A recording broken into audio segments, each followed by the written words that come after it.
As we know, the transaction is one of the most important objects because through them we gather our user views, define business rules and formulas, and automatically execute all uniqueness and referential integrity checks. It would be very useful if we could reuse this information from any GeneXus object.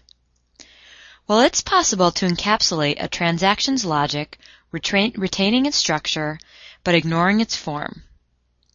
This is called the business component, and it's a data type which GeneXus generates based on a transaction.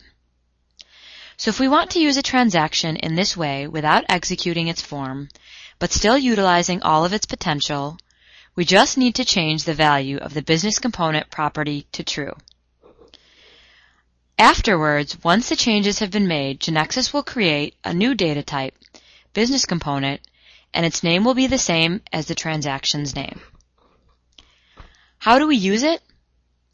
Through the variables based on this data type. Each time we might want to update, insert, or delete a flight instance, instead of using the for each, new, and delete commands, we could use all of the flight instances transactions power through the properties and methods of a variable that's based on the flight instance data type that GeneXus creates when the business component property is set to true in our flight instance transaction. So let's take a look. We open our flight instance transaction.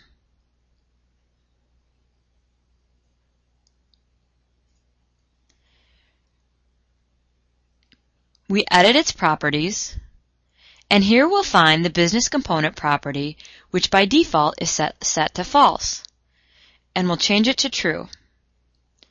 We save the changes, and now we'll modify our flight instance new date procedure so that the update is executed through the business component.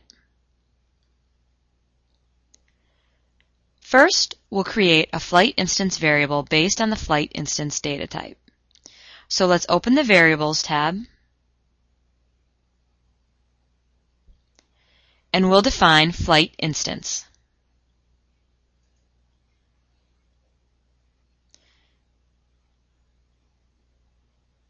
It will be a flight instance type, which is right here. We save the changes, and now let's modify the source. Let's delete this code we had, and we'll have to load the record for the corresponding iteration. So we'll keep these filter conditions because we need to verify the records to be updated. So for our flight instance variable, we'll apply the load method.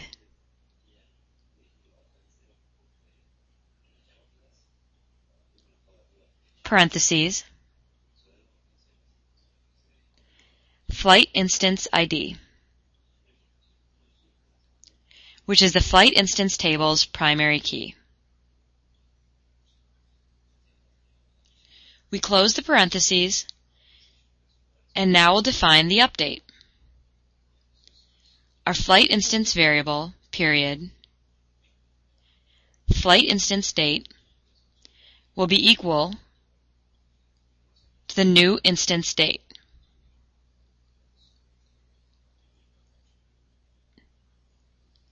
And the flight instance period, flight instance date time,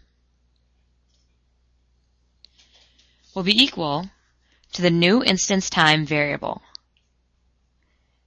So here we've defined the update, and now we need to save it.